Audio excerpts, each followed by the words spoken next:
Olá pessoas, tudo bem? Bom dia, boa tarde, boa noite. Meu nome é Luiz Fernando, professor de Geografia e estou aqui trazendo um novo vídeo para o canal. E aqui vamos falar um pouco a respeito, de blocos econômicos. Tá? Um assunto bastante importante, discute, entre outras questões, aí, o cenário econômico mundial. Então vamos analisar aqui o que são blocos econômicos, alguns os conceitos que envolvem esse termo, um breve histórico aqui e uma conceituação de tipagem, de blocos que existem aí, que podemos classificar. Muito bem. O que são então blocos econômicos?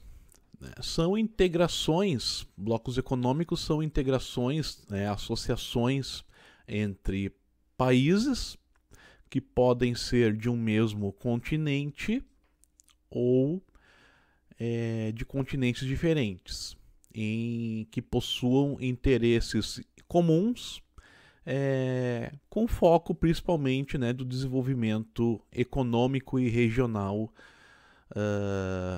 destes países, tá? que estão interessados em se associar e formarem aí, então um bloco econômico, certo? Então, basicamente, esse é o conceito de um bloco econômico, a união, a associação entre países, com interesses em comum, geralmente, interesses esses que são de cunho econômico, desenvolvimento econômico e regional. E aí vamos analisar aí os tipos de blocos que existem, que a gente pode classificar, onde são classificados aí esses blocos econômicos. As formas de associação, começando aí desde a mais simplificada, até a mais complexa. Bom, o primeiro tipo que temos aí de bloco econômico vão ser as zonas de livre comércio. E o que significa uma zona de livre comércio?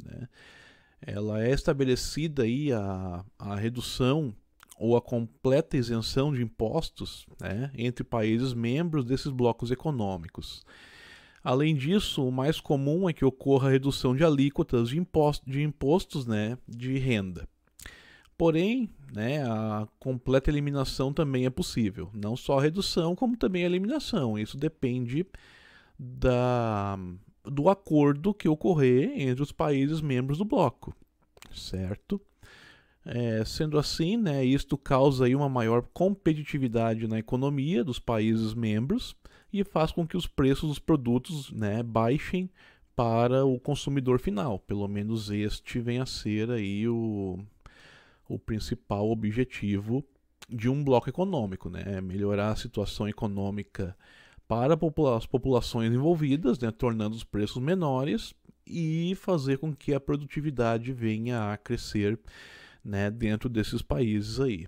Então, isto é um objetivo de uma zona de livre comércio. Este é um estágio aí que um bloco econômico pode vir a atingir, a partir da formação. Geralmente é o estágio mais simples, é o primeiro estágio que ocorre, são a eliminação de tarifas aí, de impostos, baixando impostos ou reduzindo impostos, ou então eliminando até mesmo taxas de impostos de vários produtos que os países entrarem em acordo para acontecer, a fim de potencializar a produção e melhorar a situação de consumo para as populações envolvidas. Depois temos aí um outro estágio chamado União Aduaneira. O que vem a ser então este conceito? Além do livre comércio, são implementadas tarifas padrões para negócios com países não membros dos blocos econômicos, ou seja, geralmente se adota aí uma tarifa externa comum, as TECs, como são chamadas, que ajustam aí tarifas de países que não são membros do bloco para poder negociar.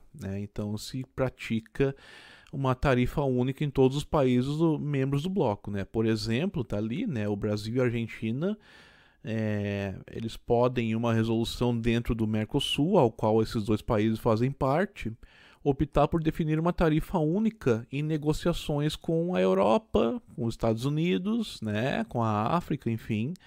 Ou seja, os dois países vão praticar a mesma tarifa para negociar com algum país, né, que não faça parte do bloco em que se encontra.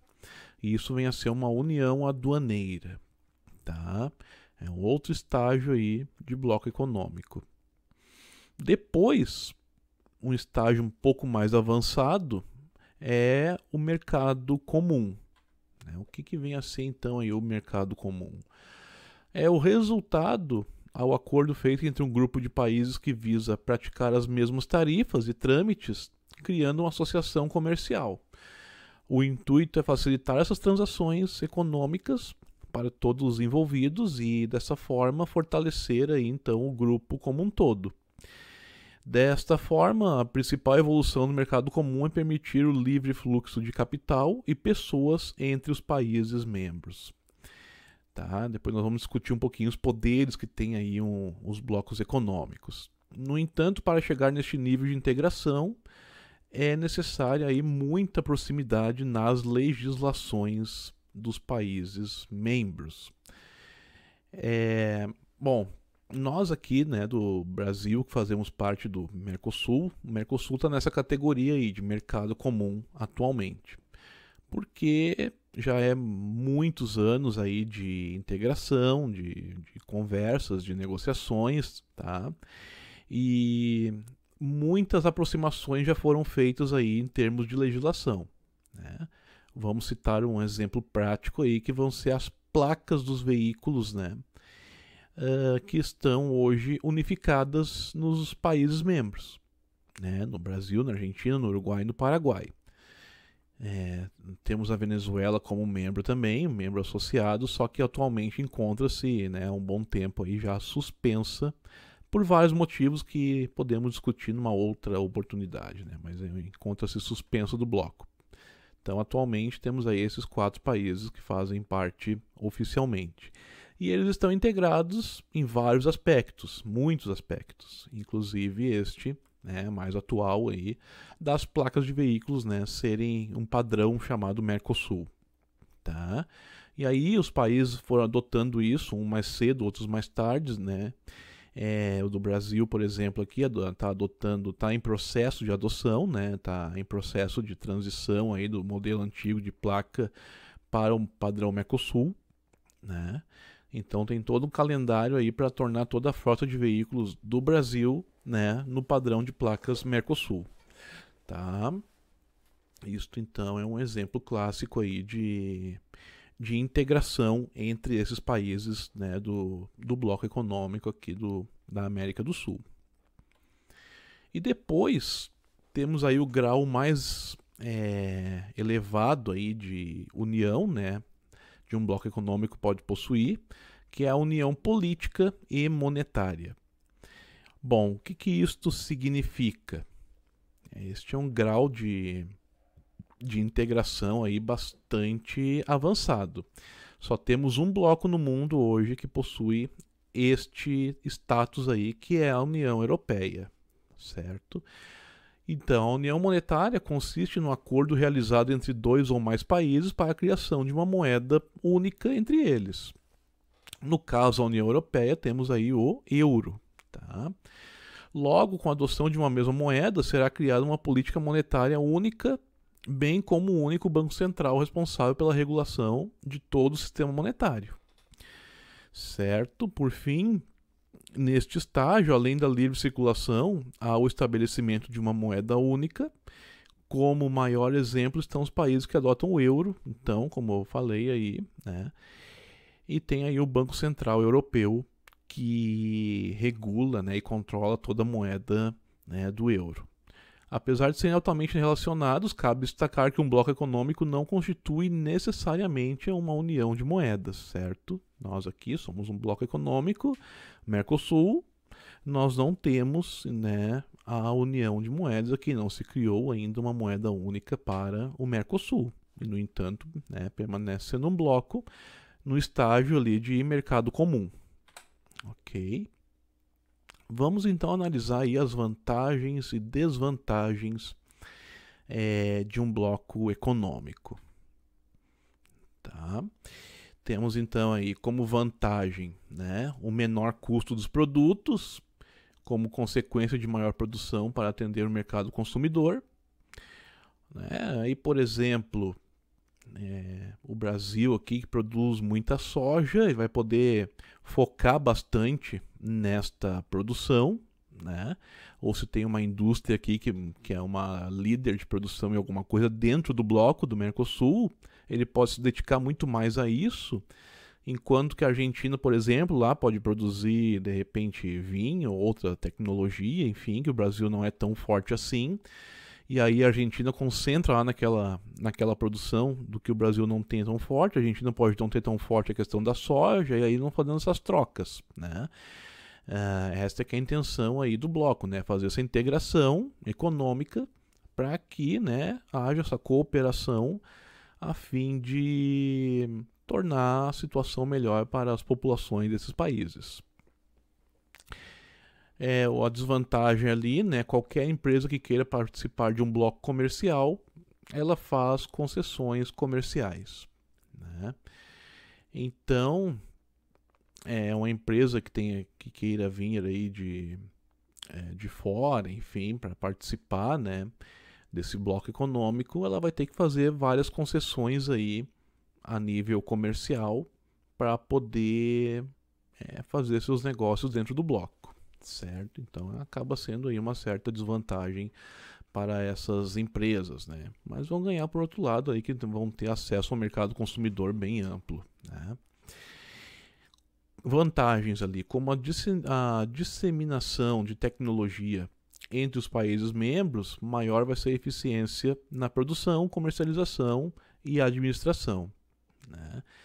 Ou seja, se um dos países desenvolve uma nova tecnologia que o outro até então não tinha acesso, né? Então, como não se tem mais aquele pensamento de desenvolvimento somente do país, mas assim do desenvolvimento do bloco como um todo, né? Se acaba compartilhando aí estas tecnologias novas entre os países membros para que potencialize então essas produções aí, comercialização de produtos dentro do bloco. E também para exportação, né? Não tenham dúvidas.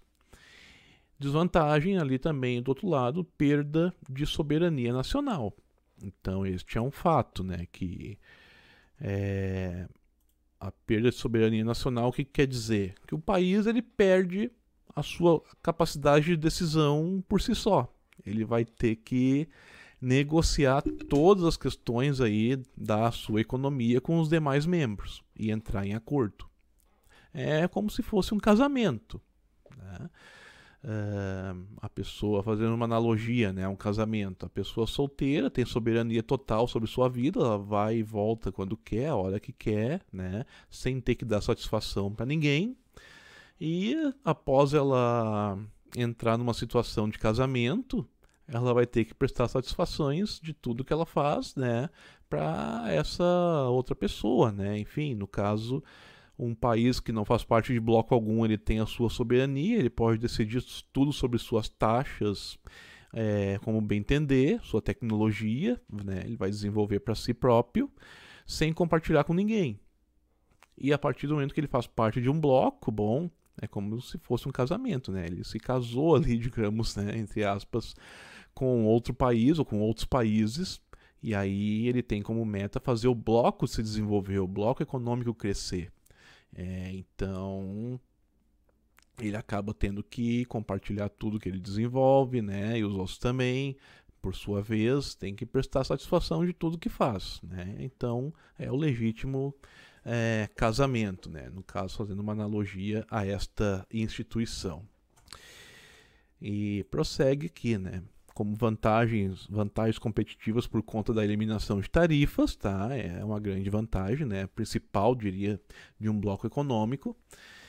Ali, por outro lado, de desvantagem, tem o enfraquecimento do multinacionalismo perante o regionalismo criado por blocos comerciais, cada dia mais potentes, né?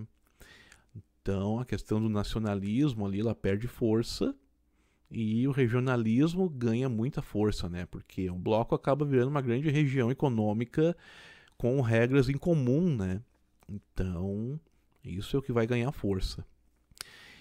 Vantagens também ali, aumento do consumo porque permite maior rapidez no ciclo de produção, e desvantagem, né, a polarização geopolítica do mundo. Né? Nessa luta, as pequenas nações, os países subdesenvolvidos, continuarão a ser os maiores perdedores. Tá? Isto vem a ser uma desvantagem só para os blocos que têm a economia como foco principal, como principal foco aí a ser levado em conta. Né? Nós podemos analisar aí que tem blocos, por exemplo, a PEC, que ela tem objetivos sociais, de desenvolvimento social e humano nos seus objetivos, né? No seu estatuto, digamos assim. Né? Então, essa questão aí, ela já pode ser um pouco discutida bem mais profundamente, num outro momento, claro, analisando cada bloco individualmente, que é o ideal para isto, para ver quais são os objetivos do bloco, né?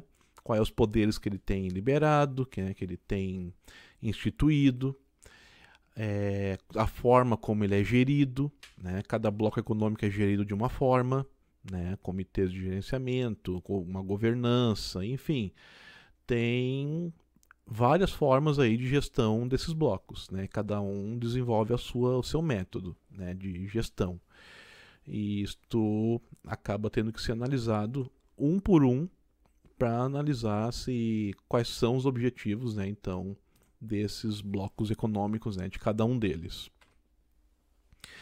Os poderes, então, né, que um bloco econômico pode ter instituído, né, ou liberados, digamos assim. Então, tem esses 4 grandes poderes aí, né? A livre circulação de mercadorias, né, dentro dos países membros. Depois, a livre circulação de meios de transporte, né, de serviços, enfim. O principal serviço vão ser o transporte dessas mercadorias, né? Depois, a livre circulação de pessoas. O que significa, né? Que as pessoas podem circular livremente pelos países membros sem necessidade de passaporte. Basta ter identidade ali, um documento simples, né? E consegue acesso tranquilo aos países membros. Né? O Mercosul aqui possui esse poder. Nós podemos ir aqui do Brasil, ir para a Argentina, para o Uruguai, para o Paraguai, sem importar, né, passaporte, sem possuir passaporte. Basta ter identidade, né, um documento com foto, e consegue-se então fazer esta transição, né, transitar entre os países aí do bloco tranquilamente. Tá? E a livre circulação de moedas. Né? O Mercosul tem livre circulação de moedas, certo? Mas não tem uma união monetária. Né? Não temos uma moeda única aqui no bloco. Né? Nós temos a livre circulação de moedas, que eu posso ir com real lá na Argentina, né? Um argentino pode vir com peso argentino aqui no Brasil, né? Fazer o câmbio, enfim, a troca, vai ter vários lugares de troca, vai ser trocado sem problema nenhum, né? Ou pode até mesmo utilizar o dinheiro aqui em vários lugares, eles fazem as devidas conversões, né? A gente pode ir lá para o Uruguai com real e utilizar o real lá dentro, tá? Enfim, tem várias situações aí dessa livre circulação de moedas, né? Ou fazer o câmbio e fazer a devida troca em vários lugares, vários locais de troca para ir para outro país, enfim, com a moeda do país e tal. Só que essa livre circulação de moedas plenamente seria a união monetária, né? E isso só a União Europeia, mais uma vez, né, que possui esse nível máximo aí de liberação, né, de união. Ok? Prosseguindo aqui, vamos então fechar este vídeo com uma história geral, né, dos blocos econômicos. Então, o primeiro bloco econômico que se tem notícia, né, registrado na história é o chamado Benelux. Tá? é uma junção aí, né, uma associação entre Bélgica, Holanda e Luxemburgo no ano de 1944, ali quase finalizando a Segunda Guerra Mundial, portanto, né, um ano antes ali desta finalização completa, né? Realizaram então uma associação onde se caracterizou ali uma união aduaneira, né, com a adoção de uma tarifa externa comum, tá, uma TEC, a fim de facilitar as negociações de diversos produtos entre esses três países aí. Até hoje existe esse bloco, tá, pessoal? Ele ainda segue vigente, né? O chamado Benelux, tá? Claro que hoje ele está dentro de um bloco maior que é a União Europeia, né? Aí em 1952, né, se criou ali a SECA, a Comunidade Europeia do Carvão e do Aço, onde entrou outros países juntos aí com esses três, como por exemplo a Alemanha, né? E fizeram ali todo um acordo para em torno da indústria siderúrgica, né, para desenvolver, impulsionar, facilitar a circulação de insumos, né, de matéria-prima para o setor da siderurgia, né? Tanto que é a questão do carvão e do aço, né? A energia para mover a siderúrgica, que é o carvão, né? Era o carvão na época muito forte, né? E o aço, que é a matéria-prima para a empresa siderúrgica, para a indústria siderúrgica, tá? Então se criou aí essa comunidade, né? Depois de 1957, houve aí o Tratado de Roma, que instituiu a Comunidade Econômica Europeia, aonde então se tornou um mercado comum, tá? Ampliou bastante aí, adentrou mais países aí nesse tratado, e então isso veio a evoluir para hoje o que temos, né, o bloco que é a União Europeia, que é o bloco econômico mais avançado que temos aí no globo, né, no planeta, certo? Só que daí fica para uma análise posterior, para outro vídeo, a respeito exclusivamente aí da União Europeia, né, que foi instituída em 1992 através do Tratado de Maastricht, tá? E em 93 ela passa a operar então já com a criação do euro, enfim, como moeda oficial. E aí tem uma longa história também a ser contada a respeito desse bloco. Muito bem, pessoal. A respeito de blocos econômicos era isto, né, de uma forma bem ampla e geral e resumida, né? Foi tratado aqui então o conceito de bloco, né, as subdivisões, como eles podem ser subdivididos, né, categorizados,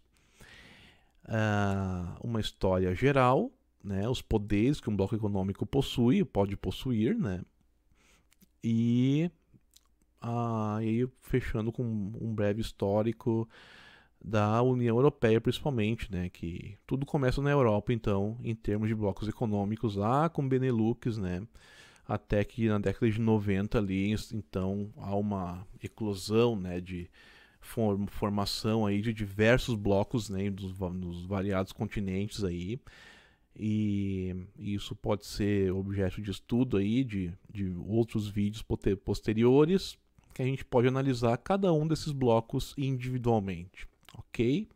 Obrigado pela atenção, agradeço a paciência por assistir até aqui e até um próximo vídeo. Tchau!